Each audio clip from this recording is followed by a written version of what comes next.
Hi guys, ఆ మధ్య కాలంలో బెంగళూరులో జరిగిన రేవ్ పార్టీ గొడవల తర్వాత జానీ మాస్టర్ గొడవ, దాంతో పాటు త్రివిక్రమ్ పై కూడా ఆరోపణలు రావడం, ఇవి మనం ఈ మధ్య కాలంలో వింటూ ఉన్నాం. అయితే సినీ రంగం ఇప్పుడిప్పుడే భ్రష్టు పట్టిందా లేదా ఇప్పుడే ముసుగు తొలిగి నిజాలన్నీ నెమ్మదిగా బయటకు వస్తున్నాయా అనేది అందరికీ అర్థం కాని ఒక విషయం. అయితే సబ్జెక్ట్ లోకి వస్తే గానీ దాదాపు జానీ మాస్టర్ వివాదం జరిగిన సంఘటనలే ప్రముఖ యూట్యూబర్ అయిన హర్ష సాయి వివాదంలో కూడా ఉన్నాయి. కట్ చేస్తే హర్ష సాయి ఈ పేరు కొత్తగా పరిచయం చేయాల్సిన అవసరం లేదు. టిక్ టాక్ తో పరిచయం అయ్యి ఆ తర్వాత యూట్యూబ్ లో ఫ్యాక్ట్స్ చెప్తూ ఆ తర్వాత డబ్బు సహాయం చేసే ఒక మంచి యూట్యూబర్ గా తెలిసిన వాడే. అయితే తక్కువ రోజుల్లోనే ఆయన పేదల పాలిట దయ్యం అయ్యాడా అన్నంత క్రేజ్ తెచ్చుకున్నాడు.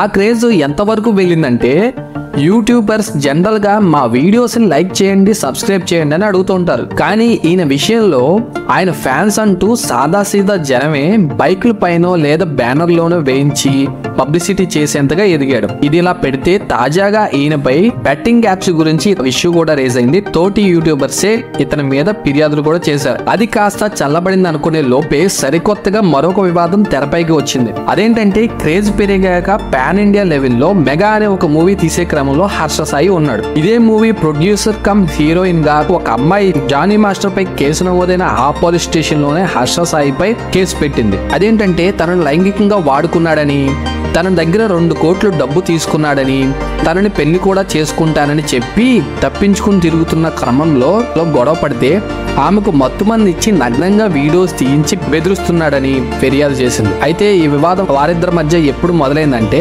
ఎప్పుడైతే మూవీపై కాపీరైట్ హీరోయిన్ చేతిలో ఉందో ఆ కాపీరైట్ తన చేతిలో ఉండాలనే క్రమంలో ఈ రాద్ధాంతం అంతా మొదలైందని తెలుస్తుంది. అయితే జనరల్ గా ఇలాంటి విషయాల్లో అమ్మాయి పేరు బయటికి తీసుకురాకూడదు. కానీ ప్రొడ్యూసర్ కమ్ హీరోయిన్ అని తెలియడంతో ఆమె ఎవరో కాదు, కానీ ఒక సమయంలో బిగ్ బాస్ సీజన్ లో టాప్ 5 కంటెస్టెంట్స్ లో ఒకరైన మిత్ర అని తెలిసింది. అయితే ఈ మిత్ర మహారాష్ట్రకు చెందిన అమ్మాయి. ఆమె తండ్రి బాలీవుడ్ సినిమాలకి డిస్ట్రిబ్యూటర్ గా పనిచేసేవాడు. ఆయన కాలం చేసిన తర్వాత మిత్ర ఇండివిజువల్ గానే ఓన్ గా తన వ్యాపారం చేసుకుంటూ మనీని బాగానే సంపాదించుకుంటూ వచ్చిందని చెప్పాలి. ఎలా అంటే కేవలం తన దగ్గర ఉన్న కుక్కలకి కోట్లు విలువ చేసే భవనాన్ని కేటాయించే విధంగా. అయితే ఈ హర్ష సాయి కేవలం డబ్బు మోజులోనే ఆమెని ట్రాప్ చేశాడా లేదా తన ఎదుగుదలకు వ్యతిరేకంగా ఎవరైనా ఆరోపణలు చేస్తున్నారా అన్నది తెలియాల్సి ఉంది. ఇప్పుడు అందరి మనసుల్లో హర్ష సాయిపై అనుమానాలు మొదలయ్యాయి. అవి ఏంటంటే అసలు హర్ష సాయికి నిజంగా సహాయం చేసే గుణం ఉందా లేదంటే ఫేమ్ కోసం ఇదంతా చేస్తున్నాడా? అసలు సహాయం చేయడం అతని గుణం అయితే అంత డబ్బు అతనికి ఎలా వస్తుంది? పోనీ ఆయన ఏమైనా కోటీశ్వరుడా అంటే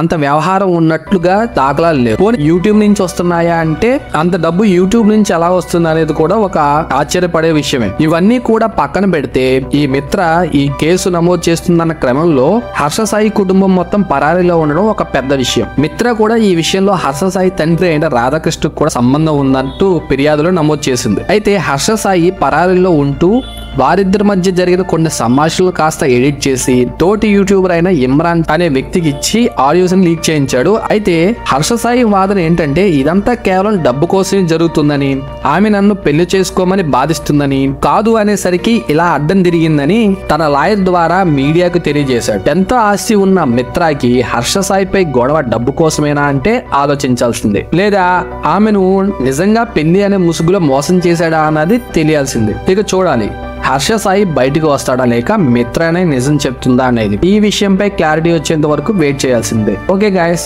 ఈ సంఘటన మీద మీ అభిప్రాయం ఏంటో ఖచ్చితంగా కామెంట్ చేయడం మాత్రం మర్చిపోకండి. అండ్ ఈ వీడియో నచ్చితే ఒక లైక్ చేయండి. Thanks for watching.